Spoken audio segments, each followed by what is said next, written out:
tell about a topic, dialogue writing. It had we all are familiar with this topic because in the daily conversation we use it. Many topics: social beginning and communication. Communication between the two parties. The parties with special characters. ಅದೇನಿರ್ಬೇಕಂದ್ರೆ special character ಆಗಿರ್ಬೇಕು ಎರಡು parties. ಅದ್ರ ಜೊತೆಗೆ ಏನು conversation ನಡೆದಿರ್ತೈತಲ್ಲ ಅದನ್ನ writing ಮೂಲಕ ನಾವು ಬರುತ್ತೆ ಅಂತಂದ್ರೆ ಅದಕ್ಕೆ ಅವ್ರ ಡೈಲಾಗ್ಸ್ಗಳನ್ನ ಬರೆದ್ರೆ ಅದಕ್ಕೆ ಡೈಲಾಗ್ ರೈಟಿಂಗ್ ಅಂತ ಕರಿತೀವಿ. ಅದರೊಳಗೆ ಒಂದಿಷ್ಟು ರೂಲ್ಸ್ ಅದಾವ.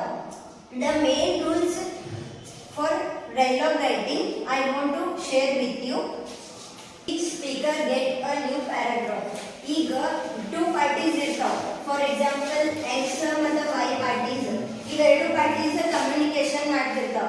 ಅವಾಗ ಏನಾಗ್ತೈತೆ ಅಂದ್ರೆ ಇವೆರಡು ಪಾರ್ಟೀಸ್ ನಡು ಕಮ್ಯುನಿಕೇಶನ್ ನಡೆಯುವಾಗ ನಾವು ರೈಟ್ ಮಾಡ್ತಿರ್ತೀವಲ್ಲ ಅವಾಗ ಏನಂತಂದ್ರೆ ಎ ಹೇಳಿದ್ದಕ್ಕೆ ಬೇರೆ ಪ್ಯಾರಾಗ್ರಾಫ್ ಬರೀಬೇಕು ಮತ್ತು ಬಿ ಹೇಳಿದ್ದಕ್ಕೆ ಅದರ ನೇಮ್ ಹಾಕಿ ಅದ್ರದ್ದು ಪ್ಯಾರಾಗ್ರಾಫ್ ಬರೀಬೇಕು. ಅಂದ್ರೆ ಏನಾಗ್ತೈತಿ ನಾವು ಬರ್ತಿದ್ದ ಡೈಲಾಗ್ ಏನಿರ್ತೈತಲ್ಲ ಕ್ಲಾರಿಫೈ ಆಗ್ತೈತವ.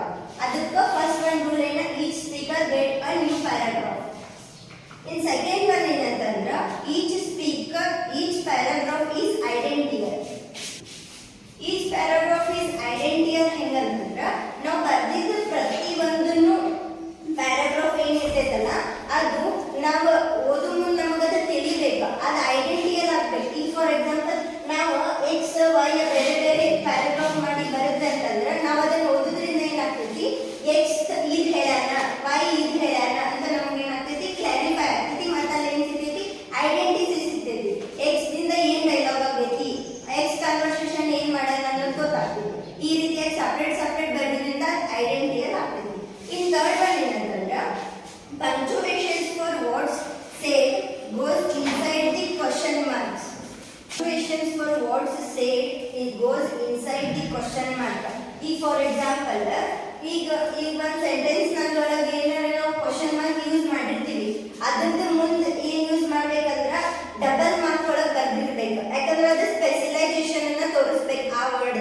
ಯಾಕಂದ್ರೆ ಈಗ ನಾವು ಏನಾರ ಕನ್ವರ್ಸೇಷನ್ ಬರ್ದಿರ್ತೀವಿ ಅದ್ರೊಳಗೆ ಕ್ವಶನ್ ಮಾರ್ಕ್ ಇದ್ರೆ ಏನಾಗ್ತೈತಿ ಇದ ಕ್ವಶನ್ ಮಾರ್ಕ್ ಐತಪ್ಪ ಇಲ್ಲೇನೋ ಒಂದು ಕ್ವಶನ್ ಐತಿ ಅಂತ ನಮಗೆ ಏನಾಗ್ತೈತಿ ಕ್ಲಾರಿಫೈ ಆಗ್ತೈತಿ.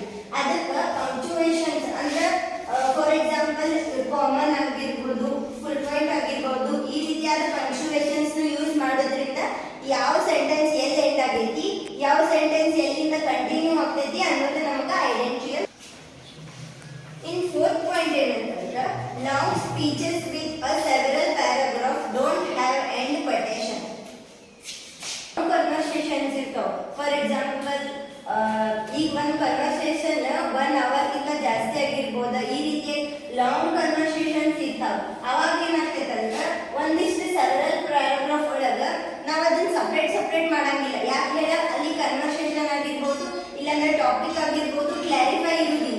ಪೂರ ಕಂಟಿನ್ಯೂ ಲಾಂಗ್ ಕನ್ವರ್ಸೇಷನ್ ಎಕ್ಸ್ಪ್ಲೇನ್ ಮಾಡುವಾಗ ಕಂಟಿನ್ಯೂಟಿ ಇತ್ತಂದ್ರೆ ನಮಗೆ ಅದೇನಾಗ್ತೈತಿ ಕ್ಲಾರಿಫೈ ಆಗ್ತೈತಿ. ಎಲ್ಲಿ ಏನಾಗೈತಿ ಪೂರ ಅದ್ರ ಬರ್ದಿತ್ತಂದ್ರೆ ನಮ್ಗೆ ಕ್ಲಾರಿಫೈ ಆಗ್ತೈತಿ. Long speech with a several paragraphs. Long conversation ನಾವು ಪ್ಯಾರಾಗ್ರಾಫ್ ಮಾಡಿ ಎಂದು ಬರಿಬಾರ್ದು. ಯಾಕೆ ಅಂದ್ರೆ ಅಲ್ಲಿ ಟಾಪಿಕ್ ಕ್ಲಾರಿಫೈ. ಫಿಫ್ತ್ ಒನ್ ಏನಂತಂದ್ರೆ use the single quotes if the person speaking is quoting someone else. Single quotes ಅಂತಂದ್ರೆ ಕೋಟ್ಸ್ ಅಂತಂದ್ರೆ ಒಂದಿಷ್ಟು ಕೊಟೇಶನ್ಸ್ ಆಗಿರ್ಬೋದು ಕಾಲಮ್ ಅದು ಯೂಸ್ ಮಾಡಿದ್ದಕ್ಕೆ ಕೋಟ್ಸ್ ಅಂತ ಕರೀತಾರೆ. ಅದನ್ನ ಏನ್ ಮಾಡ್ಬೇಕು ನಾವಂತಂದ್ರೆ ಒಬ್ಬ ಪರ್ಸನ್ ಇನ್ನೊಬ್ಬ ಪರ್ಸನ್ ಹೇಳೋ ಮುಂದೆ ಏನ್ ಮಾಡ್ಬೇಕು ಕೊಟೇಶನ್ಸ್ ಗಳನ್ನ ಯೂಸ್ ಮಾಡ್ಬೇಕು. ಫಾರ್ ಎಕ್ಸಾಂಪಲ್ ಹೆಂಗಂತಂದ್ರೆ man don't you love it when girls says. ಬರೀರಿ ನೋಡ್ರಿ ಎಕ್ಸಾಂಪಲ್. ಈ ರೀತಿಯಾಗಿ ಕೊಟೇಶನ್ಸ್ ಗಳನ್ನ ಯೂಸ್ ಮಾಡೋದ್ರಿಂದ ನಮ್ಗೆ ಏನ್ ಗೊತ್ತಾಗ್ತೈತೆ ಅಂದ್ರೆ ಇದು ಸ್ಪೆಷಲೈಸೇಷನ್ ಐತಿ.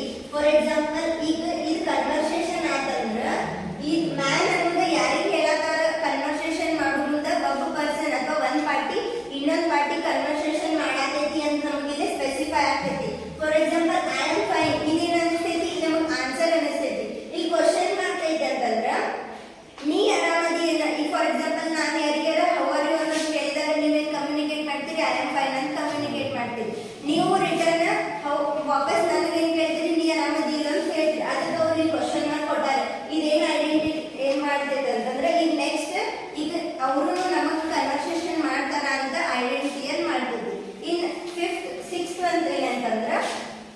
the small talk,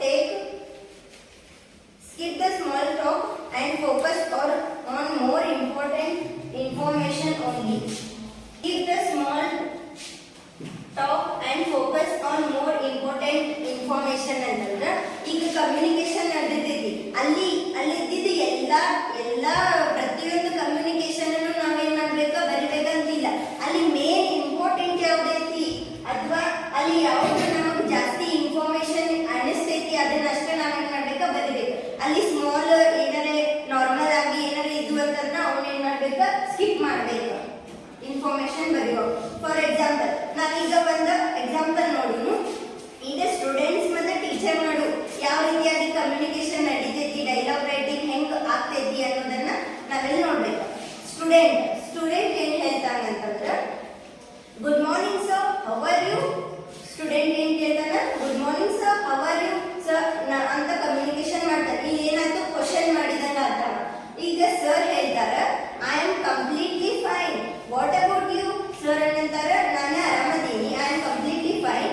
ನಿನ್ ಬಗ್ಗೆ ಹೆಂಗ, ನೀ ಆರಾಮದಿ ಇಲ್ಲೋ? ಅಂದ್ರೆ ಇಲ್ಲಿ ಏನಾಯ್ತು ಪ್ರತಿಯೊಂದು ಫಾರ್ ಎಕ್ಸಾಂಪಲ್ ನೋಡ್ರಿ ನಿಮ್ ಟೆಕ್ಸ್ಟ್ ಬುಕ್ ನಾಗ ಸ್ಟೂಡೆಂಟ್ ಟೀಚರ್ ಬೇರೆ ಬೇರೆ ಪ್ಯಾರಾಗ್ರಾಫ್ ಯೂಸ್ ಮಾಡ್ಯಾರ ಅಂದ್ರೆ ಒಂದೇ ರೂಲ್ ಅಪ್ಲಿಕೇಬಲ್ ಆಗೈತಿ ಅಂತ ನಂಗೆ. Next student I was wondering which course to learn in my vacation. ನನಗೆ ಆಶ್ಚರ್ಯ ಆಗತೈತಿ ನಾ ಮುಂದೆ ಯಾವ ರೀತಿಯಾಗಿ ಯಾವ ಕೋರ್ಸ್ ಅನ್ನ ತಗೋಬೇಕು ಅಂತ ಟೀಚರ್ ಸಜೆಷನ್ ಕೇಳಾತಾನ ಸ್ಟೂಡೆಂಟ್. ಟೀಚರ್ ಹೇಳ್ತಾರ it can be focusing with so many options online, you should take a list and narrow it down as per your interest. ನೀ ಏನ್ ಮಾಡ ಒಂದ್ ಲಿಸ್ಟ್ ತಗೋ, ನಿಂಗೆ ಯಾವ್ದು ಇಂಟ್ರೆಸ್ಟ್ ಐತಿ ಅದ್ರ ಪ್ರಕಾರ ನೀ ಮಾಡಬಹುದು ಅಂತ ಟೀಚರ್ ಅವರಿಗೆ ಸಜೆಷನ್ ಕೊಡ್ತಾರೆ. ಅದಕ್ಕೆ ಸ್ಟೂಡೆಂಟ್ಸ್ ಏನ್ ರಿಪ್ಲೈ ಕೊಡ್ತಾರೆ ಅಂತಂದ್ರೆ I have tried that but still I am left with 3 options, artificial intelligence, machine learning or data science. Student teacher suggestion ಕೊಟ್ಟಿದ್ದ ಸ್ಟೂಡೆಂಟ್ ಏನ್ ರಿಪ್ಲೈ ಮಾಡ್ತಾರ ಅಂತಂದ್ರ ನನಗ ಫುಲ್ ಟಯರ್ಡ್ ಆಗ್ಬಿಟ್ಟೈತಿ, ಇದೆಲ್ಲ ಏನ್ ಮಾಡ್ಬೇಕು ಏನ್ ಬಿಡ್ಬೇಕಂತ ಟಯರ್ಡ್ ಆಗ್ಬಿಟ್ಟೈತಿ. ಆದ್ರೂ ನಾನು 3 ಆಪ್ಷನ್ಸ್ ಅನ್ನ ಇಟ್ಟೀನಿ. ಅವ್ಯಾವ ಅಂತಂದ್ರ artificial intelligence, machine learning or data science. ಇವು ಆಪ್ಷನ್ ಇಟ್ಟೀನಿ ಅಂತ ಸ್ಟೂಡೆಂಟ್ ಟೀಚರ್ ಹೇಳ್ತಾನೆ.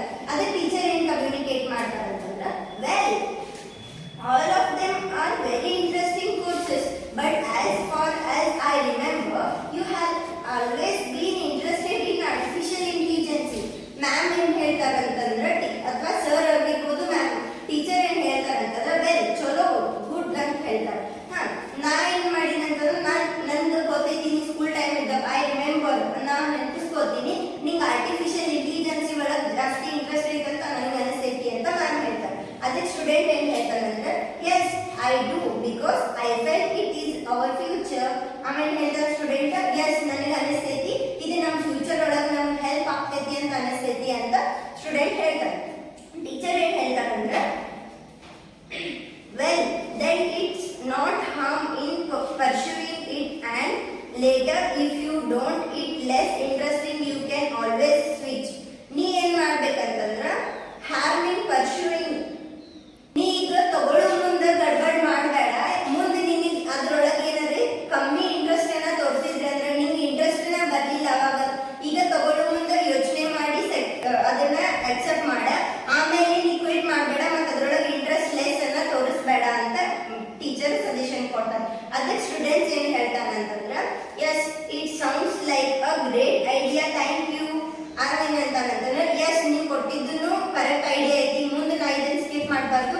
ಈಗ ನನಗೆ ಜಾಸ್ತಿ ಇಂಟ್ರೆಸ್ಟ್ ಐತೆ ಇಲ್ಲ ಅಂತ ನಾನು ಎಕ್ಸಾಮೈನ್ ಮಾಡ್ಕೊಂಡು ಅದನ್ನ ಎಕ್ಸೆಪ್ಟ್ ಮಾಡ್ಬೇಕು, ಥ್ಯಾಂಕ್ಸ್ ಫಾರ್ ಯುವರ್ ಐಡಿಯಾ ಅಂತ ಸ್ಟೂಡೆಂಟ್ ಹೇಳ್ತಾನೆ. ಇಲ್ಲಿ ಪ್ರತಿಯೊಂದಕ್ಕೂ ಏನ್ ಮಾಡ್ಯಾರ ಅಂತಂದ್ರೆ ಬೇರೆ ಬೇರೆ ಪ್ಯಾರಾಗ್ರಾಫ್ಸ್ ಗಳನ್ನ ಯೂಸ್ ಮಾಡ್ಯಾರ, ಅಲ್ಲಲ್ಲಿ ಕ್ವಶನ್ ಮಾರ್ಕ್ಸ್ ಗಳನ್ನ ಯೂಸ್ ಮಾಡ್ಯಾರ, ಎಲ್ಲಿ ಫುಲ್ ಪಾಯಿಂಟ್ ಎಲ್ಲಿ ಕಾಮಾ ಬರ್ಬೇಕು ಅದನ್ನ ಯೂಸ್ ಮಾಡ್ಯಾರ. ಈ ರೀತಿಯಾಗಿ ಮಾಡೋದ್ರಿಂದ ಈ ರೀತಿಯಾಗಿ ನಾವು ಡೈಲಾಗ್ ಅನ್ನ ಬರೀಬಹುದು. ಐ ಥಿಂಕ್ ನನ್ನ